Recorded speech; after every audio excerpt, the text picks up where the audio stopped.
Okay, folks, welcome to the Town of Mount Pleasant Planning Board meeting, regularly scheduled for September 15th, 2025 at 7:30 p.m. First up on the agenda, we have business items, acceptance of minutes drafted from the 8/18/2025 and 9/4/2025 Planning Board meetings. Any comments or questions on 8/18?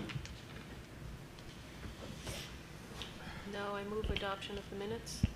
Motion from Eileen, Second. second from Walter. Walter? Aye. Jane? Aye. Eileen? Aye. JD? Aye. And aye for me. Okay, next up are minutes from 9/4/2025 Planning Board meeting. Any questions or comments from board members? No questions or comments? I move adoption of the minutes. Motion from Eileen, Second. second from Walter. Walter? Aye. Jane? Aye. Eileen? Aye. JD? Aye. And aye for me. Okay, that was easy.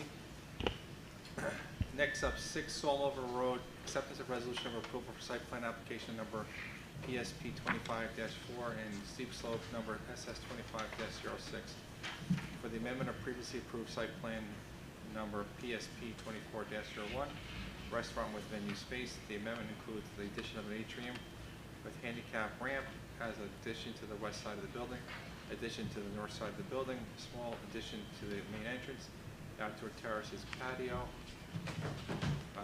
outdoor bar, parking lot expansion, propane tank, stormwater mitigation practices, generator relocation of refuse enclosure. Some of these actions will partially take place within steep slope, very steep and excessively steep slope areas. This was an application that this board has reviewed quite a bit, quite extensively. We came to a level of consensus, and we asked our consultant to draft a resolution, which he has done and the board has reviewed. Any questions or comments on this particular resolution for 6 Saulover Road? I discussed with the board consultant a couple of conditions that I'd like to have added. One being the, I think it's called an airlock between the restaurant and the front door, a vestibule, to create a vestibule, and to state no amplified music at the outdoor patio.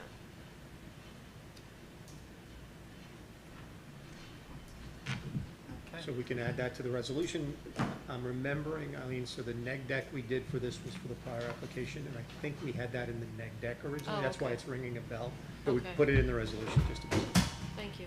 We also had, Mr. Chairman, one request from the applicant. Condition 19 is that they will replace the existing sprinkler system in the building. It may not, by code, need to be entirely replaced. So just comma, if required. And we'll leave it to the building Yeah, inspector. that's fine, because we don't get too involved with fire sprinkler stuff anyway. That's, We don't. So the Other addition people will need to be sprinkled, but the existing sprinkler Yeah. system may be adequate. I don't think that's a problem for me, at least. Because I know other people check that quite extensively. Yep. Okay, any additional comments or questions? Okay, with that being said, we have a resolution with some approval, with some amendment comments. Any other thoughts? The silence being no, what is the sentiment of the board? I'll make a motion to accept the resolution with the additional comments that Eileen added on, Motion from Jane, and also the one with Pat. Yep. and with the sprinkler. As amended, yep. Yeah. Motion from Jane, Second. second from Walter. Walter, Aye. Jane, Aye. Eileen, Aye. JD, Aye. and I for me. Okay, next up is a brand new application. This is Before that, one- Mr. Chairman, you also have the steep slope Oh, did I resolution miss for something? that. No, I did miss something, you're right. So for 6 Saulover Road, I won't read the entire thing, acceptance with resolution for steep slope number SS 25-06. I'll make a motion to accept the steep slope application. Motion from Jane, Second. second from Walter. Walter, Aye. Jane, Aye. Eileen, Aye. JD, Aye. and I for me. Okay, I think we're done with 6 Saulover Road. New application. This is a brand new application. This is a brand new application for 24 Highclere Lane, subdivision of 1 lot into 7 lots for the purpose of single-family dwelling development. Application subdivision PSD 25-04, location 24 Highclere Lane, Valhalla. Zone R40, owner Roy Thadical. Hope I said that right. Applicant and engineer is Alfonsetti middle word. Engineering.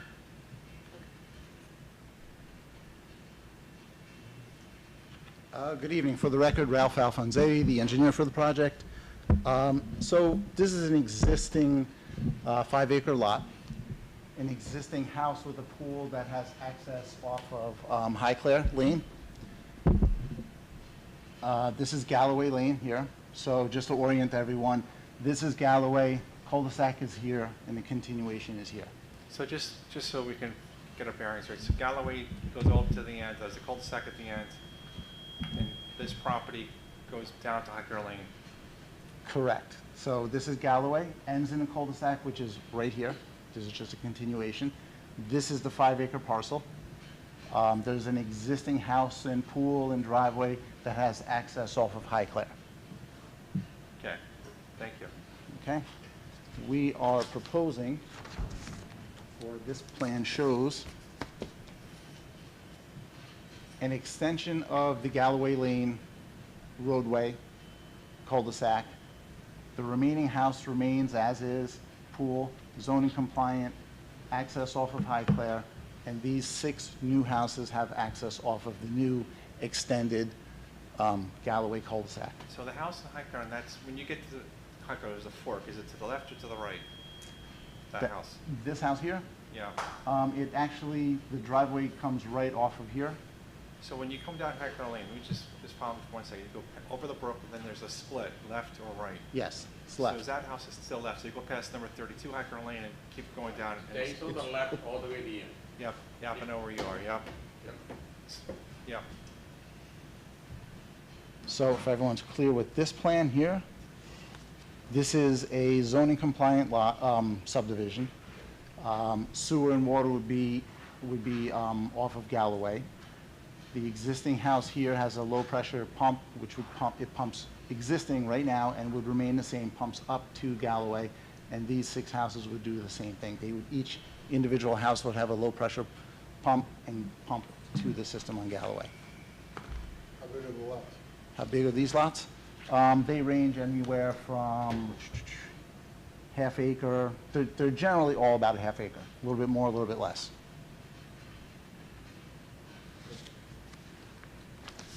So that's a conventional subdivision. What we would like to do,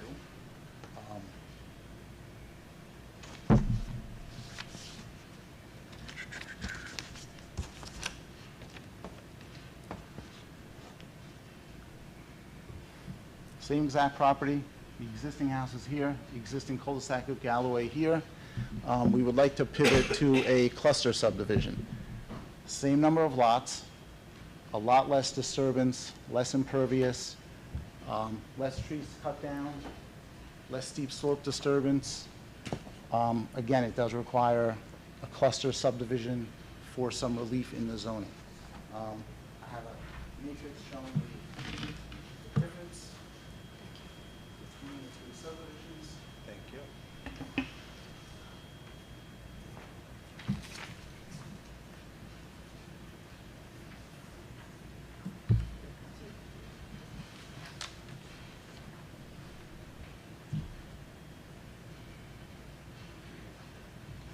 So I mean, as you can see by these numbers, the disturbance, everything is a lot less, it's a lot more environmentally friendly.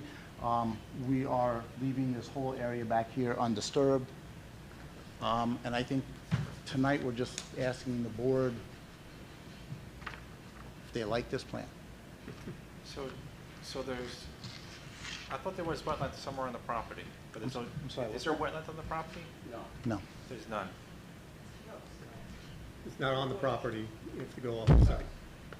It's close to the property, right, because I thought I read somewhere about some wetland somewhere, It's not on site, though. but it's not on site, okay. What about a buffer around the wetlands? Does that Could. encroach onto the, So that I don't mean to steal Ralph's thunder, but this property goes down to the Cat Bell Tunnel. That's Yeah. what's behind this. So that right-of-way and the overhead utility lines that are on that right-of-way and the tunnel is the primary adjacent issue that we need to be aware of. So, Yeah, that was in your comments. yeah, so the obvious issue with respect to that is, as we learned when we were evaluating the tunnel, was they're digging a tunnel underground there. So the conventional subdivision, flip back to the conventional, does require some extensive site grading, the installation of retaining walls. Ralph, you need to talk to DEP to see what their position is with respect to any disturbances adjacent to their tunnel. And they were very cautious about that when we were reviewing the tunnel. It's a, multi-million-dollar project, and we don't want to mess it up with what's going on next door. Yeah, and that's an important note, so you'll connect the dots on that, connect the i's and dot the i's and cross the t's. Correct. On Just, that. just to be clear, though, the conventional subdivision gets close to the property line. There's a lot more disturbance that is very close to that property line, that where the tunnel will be. This one leaves a good buffer of undisturbed land between And those. just, we did this once before, where we asked, I think up at Holly Ridge, there was some sort of pool or something the guy wanted to build, and we asked him to get in touch with the DEP to make sure there was no issue from their perspective, and I think from that, there was no issue from their Yeah, perspective. but I just want to be clear, in order to get to that plan, we have to essentially determine that the conventional layout is approvable in its current form. So what that means to me is your idea of conventional layout may be an idea, but I don't know if that's really a realistic idea at this point, until we dig into a little bit more to find out about the tunnel project. Also, the steep slopes, I think, there's quite a bit of steep slope there. Yes. And I don't know if all those homes would be approved with the number of steep slopes that you have on So that I site. can illustrate the point, Mr. Chairman. So the road that Ralph's designed for the conventional subdivision is about at 14%. Our code permits a maximum of 12%. You're allowed to go up to 14%, but that's pushing it to the very edge of the envelope. So, Yeah. again, the viability of the conventional layout needs to be assessed pretty carefully. We need to hear Dave Smith's comments with respect to this before you get to a lot count to then transfer to the cluster plan. So in the conservation subdivision, what is gonna happen so that property is still gonna be owned by those homes, right? This undisturbed land, Yeah. there's a number of ways you could do it. We can put an easement along the whole rear, deed restriction, number of ways to do it. I would lean on your town attorney, however they want to handle it. Because a conservation easement without deed restrictions or any kind of constraints is never conservation piece of property. It's always gonna become a pool. It's gonna become a tennis court. It's gonna become whatever it's gonna become. We have to put some parameters around it. I think that would be something we would have to dig into. Yeah, the intention is to leave it undisturbed, and we would do that, Yeah. like I said, conservation easement or deed restriction, however you'd like to do it. Yeah, we I would mean, have to put it parameters could around be that. its own separate lot, non-building lot, and all these property lines could end. So, right, so you were to dig into that. The steep slope is definitely a concern, because I don't know if that is something this board should be entertaining with that level of, that grade of steepness and the road that's up there already. So this one, help me understand one more thing. I'm sorry, catching up to you. You've been great in explaining it, but I'm not getting one thing. So the first one, which is the conventional, you're gonna extend the cul-de-sac down. Correct. Second one, you're not gonna extend the cul-de-sac down. No, all the driveways would come off the So existing if you get cul-de-sac. into that cul-de-sac, it's quite a drop off down. Right after the cul-de-sac? Yeah, It's not that bad here. I mean, it drops down further away. yeah. It does drop a little bit, but it's not. And there's like a raised ranch right to the left of that cul-de-sac, right? There's a house right there. In this area, right there, yes. And then on Highclere Lane, where is the closest house on that one?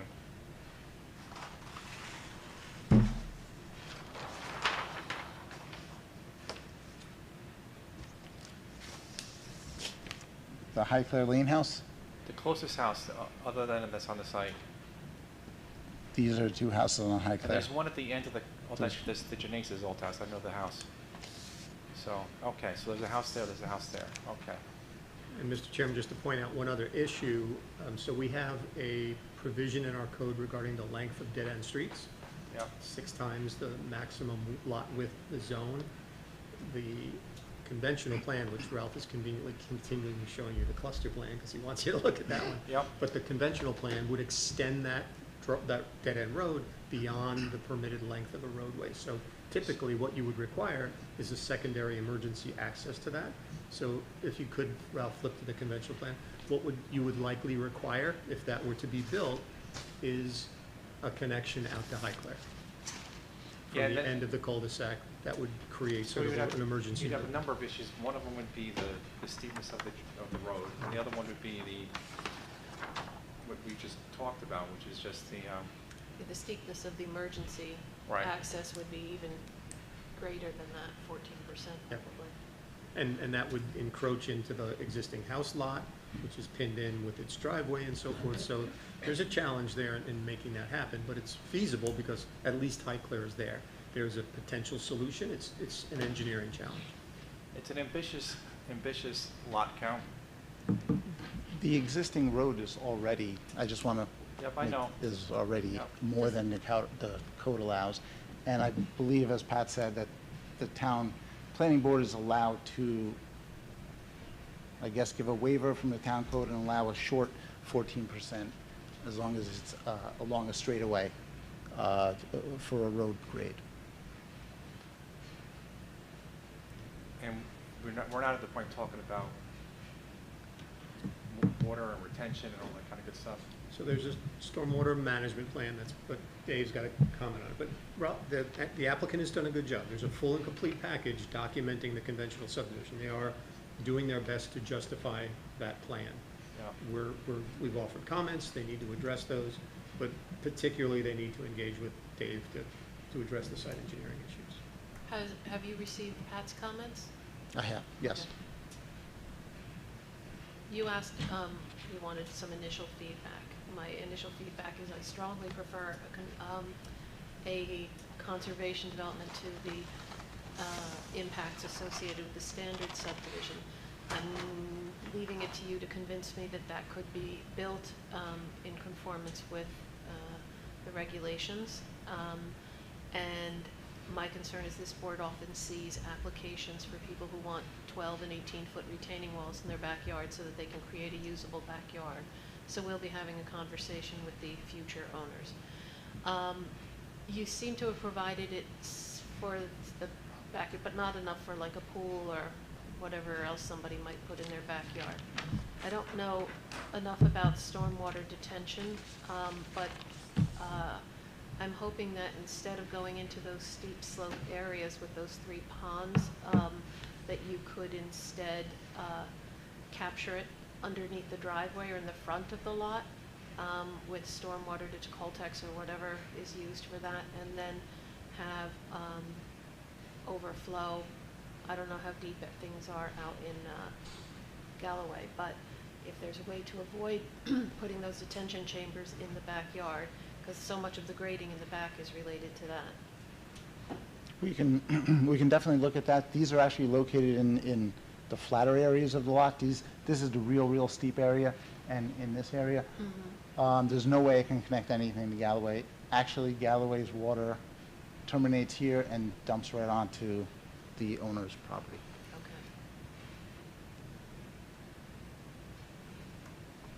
And I know Eileen touched on it, but every new home subdivision comes with someone 2 years later after the homes are built looking to do a pool, a retaining wall, a playground, tennis court, I don't know, whatever people want to do. But we would have to get the town engineer to weigh in on that as well, I think, because that's going to happen. You know, our typical policy has been prove the worst-case development condition that could happen on a lot. Pools, patios, lots of impervious surface, move out to as close to the full coverage on the property as permissible and see if it works. Yeah, and I know you may not be thinking about it, but somebody will. Somebody will. go with Understood. that in the future. Any other questions or comments? Just to clarify, you said the stormwater from Galloway is pitched towards the proposed development? Yeah, so There's some existing drains that are in the road. There's the final drain right here at the end of the cul-de-sac, and the pipe goes in this direction. No one's found the end of it, but we're pretty sure it's just buried with leaves and things like that. So it's just like, if it was uncovered, it'd just be an open outflow. Correct.